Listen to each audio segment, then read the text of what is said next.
अगर आपने अब तक हमारे चैनल को सब्सक्राइब नहीं किया तो प्लीज़ सब्सक्राइब करें और बेल आइकन को ज़रूर प्रेस करें। कुछ दिन पहले बांग्लादेश के foreign minister doctor A K. Abdul Momen ने इस बात का इंकशाफ किया था कि म्यांमार ने चीन को ये कहा है कि वो जल्द ही कॉक्सेस बाजार वाली जो रोहिंग्या माइग्रेंट्स हैं उनको वापस लेने जा रहा है।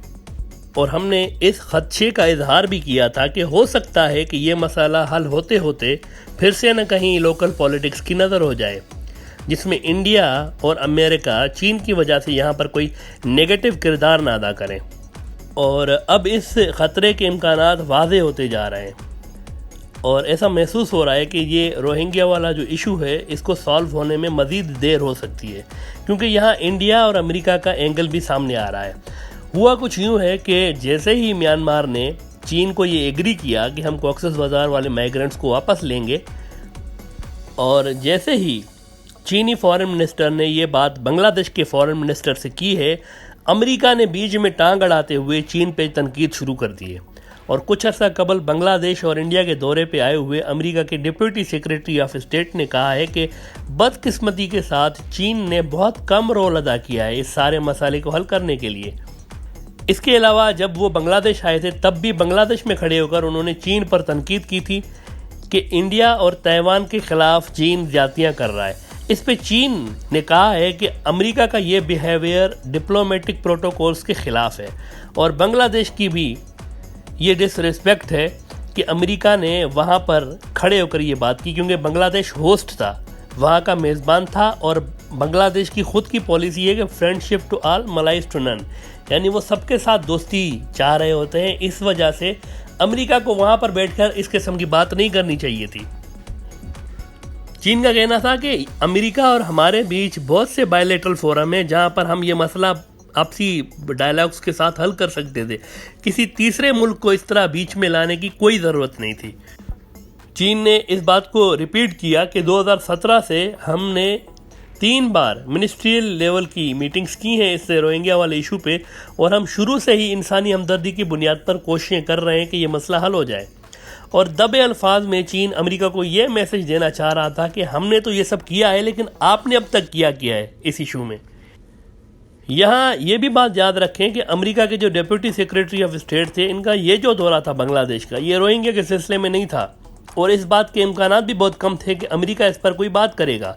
लेकिन बहरहाल आउट ऑफ नोवेयर अमेरिका ने बांग्लादेश में खड़े होकर वहाँ पर इस किस्म की बात कर दी चीन के खिलाफ, जिससे ये साफ जाहिर हो रहा है कि अमेरिका का सिर्फ और सिर्फ एक ही मकसद है कि इस सो कॉल्ड जो इंडो पैसिफिक रीजन है यहाँ पर चीन की पोजीशन को कमज़ोर किया जाए और इसके ख़िलाफ़ एक मजबूत अलाइंस बनाया जाए। इस पूरे रीजन के जितने भी ममालिक हैं उनके साथ मिलाकर एक एंटी चाइना अलाइंस बनाया जाए। और ऐसी ही कोशिशें अमेरिका अब मिडल ईस्ट में भी कर रहा है। वहाँ पर भी इसी खदशे को मद्देनज़र रखते कि चीन ना वहाँ की मार्केट और वहाँ के सिस्टम में मज़ीद स्ट्रॉन्ग हो जाए, इसी को देखते हुए अमेरिका की जानिब से वहाँ पर अरबों और इसराइलियों पे मुश्तमिल एक नया ब्लॉक बनाने की कोशिशें की जा रही हैं। और इसको नॉर्मलाइजेशन ऑफ टाइज़ का नाम दिया जा रहा है कि ये जो सारे ममालिक हैं मिडल ईस्ट के और इवन अफ्रीका के भी मुस्लिम ममालिक खुसूसी तौर पर, ये सब मिल के इसराइल को एक्सेप्ट करेंगे। और सूडान का अब इस सिलसिले में नया नाम सामने आ रहा है। याद रखें कि बहरीन और यूएई पहले ही एक्सेप्ट कर चुके हैं और अब सूडान का नाम सामने आ रहा है। और इस बात का इम्कान जाहिर कर अमेरिका कर रहा है कि बहुत से दूसरे जो मिडल ईस्ट के मुल्क हैं वो भी जल्दी इसराइल को एक्सेप्ट कर लेंगे। अलबत्ता ये तो वक्त ही बताएगा कि एक दूसरे से बिल्कुल मुख्तलिफ ये दो ग्रुप्स यानी इसराइली और अरब जो मुसलमान हैं ये कितना अरसा साथ चल पाते हैं, ये तो वक्त ही बताएगा। क्योंकि अगर देखा जाए तो अमेरिका के ये दोनों इत्तेहादी अरब, जिनका लीडर सऊदी अरब रहा है, और इसराइल, दोनों का अल्टीमेट एजेंडा ही यही है कि मिडल ईस्ट की ऊपर उनकी डोमिनेंसी रहे। और जाहिर सी बात है कि दो मुल्क तो डोमिनेंट नहीं हो सकते, किंग तो एक ही होता है, दो किंग नहीं हो सकते। इसलिए किसी एक के सर पर ही मिडल ईस्ट का ताज आना है और मोस्ट प्रोबेबली वो अमेरिकी आशीर्वाद से इसराइल ही हो सकता है। इसकी वजह क्या है? देखें, यहूदी लॉबी की एक मजबूत फाइनेंशियल पावर रही है अमेरिका में और यूरोप के अंदर। लिहाजा अगर ये नया अरब और इसराइली ब्लॉक बनने जो जा रहा है, इसका भी लंबे अरसे तक जो सर्वाइवल है ये मुश्किल है। एक तरफ मुस्लिम वर्ल्ड में पब्लिकली इन नई दोस्तियों को क्रिटिसाइज़ किया जा रहा है अवामी सतह पर, तो ख़ुद इसराइल के अंदर भी जो हार्ड लाइनर यहूदी हैं वो इस इत्तेहाद के ख़िलाफ़ हैं जो कि अमेरिका वहाँ पर क्रिएट करवाना चाह रहा है। अलबत्ता ये बात तो तय है कि इंडो पैसिफिक रीजन के इन ममालिक का जो ब्लॉक बनेगा, इसका सिक्योरिटी और इकोनॉमी से रिलेटेड जो फ्यूचर होगा वो भी मिडल ईस्ट वाले ब्लॉक के साथ ही जुड़ा रहेगा। जिसका मतलब यही है कि अगर इंडो पैसिफिक में ये मुल्क शामिल होके, यानी बांग्लादेश, इंडिया, इंडोनेशिया, मलेशिया, ये सब जिनको अमेरिका कोशिशें कर रहा है कि मिलके चाइना के ख़िलाफ़ यहाँ पर भी एक ब्लॉक बने, तो इनका मिडल ईस्ट वाले ग्रुप से मज़ीद गहरा सिक्योरिटी और इकोनॉमी से रिलेटेड रिश्ता नागुज़ीर है और इससे दोनों ब्लॉकों को अमेरिका ही लीड करेगा। इस सारी एक्सरसाइज का मकसद ही सिर्फ यही है कि दुनिया यूनिपोलर रहे और दुनिया के ऊपर अमेरिका का इकलौता सुपर पावर होने का जो ऑब्जेक्टिव है वो पूरा हो जाए, चीन नई पावर के तौर पर ना उभर सके। यहाँ यह बात तो तय है कि अगर बांग्लादेश चीन के ब्लॉक से बिल्कुल भी निकल जाता है, यानी टोटली अगर अमेरिका के ब्लॉक में आ जाता है, तो उसके भी इसराइल और अरब ममालिक के साथ ताल्लुकात का बनना तय है। इंडिया के साथ साथ बांग्लादेश भी इस ग्रुप में शामिल हो सकता है, ये जो मिडल ईस्ट में नया ब्लॉक बन रहा है। अलबत्ता इस बात के इम्कानात कम है कि बांग्लादेश ये फैसला ले सकता है, यानी मुकम्मल तौर पर अमेरिका के साथ जाने का, क्योंकि एक तो बांग्लादेश का जो अवाम है ये नहायत सेंसिटिव है इस मामले में। दूसरा ये है कि इसराइल के करीब ना जाने का जो फैसला है ये शेख मुजीबुर रहमान पहले ही कर चुके हैं।